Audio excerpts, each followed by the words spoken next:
वो पूरी पूरी दिव्य ध्वनि द्वादशांग का रूप नहीं ले सकती, जबकि दिव्य ध्वनि का जो अनंतवा अंश है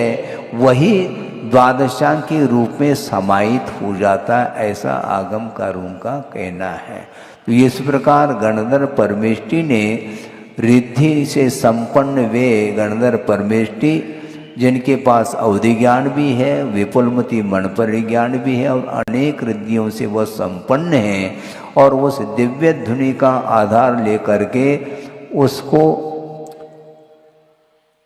अपने बुद्धि के माध्यम से द्वादशांग की रचना उन्होंने की है, और वह द्वादशांग की रचना के माध्यम से वह श्रुत जानने में आता है। किंतु वह द्वादशांगात्मक जो श्रुत है वह लिपिबद्ध नहीं हो सकता।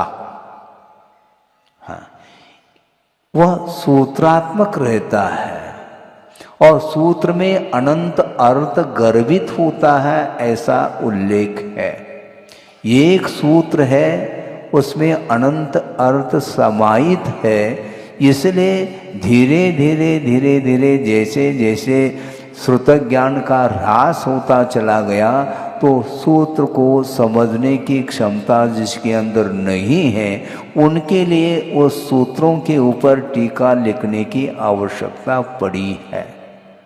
और टीकाएं लिखी, उपटीकाएं लिखी, भाष्य आदि लिखे गए, जिसके माध्यम से सूत्र की जो गहराई है उस सूत्र का जो हार्द है वह सामने आ जाता है। तो इस प्रकार गणधर परमेष्टि ने दिव्य ध्वनि की आश्रय से उन्होंने द्वादशांग की रचना की और उनके द्वारा यह उपदेश प्रारंभ हुआ है। इसलिए ये वीर हिमाचल से ये वाणी जनवाणी आई है और सर्वप्रथम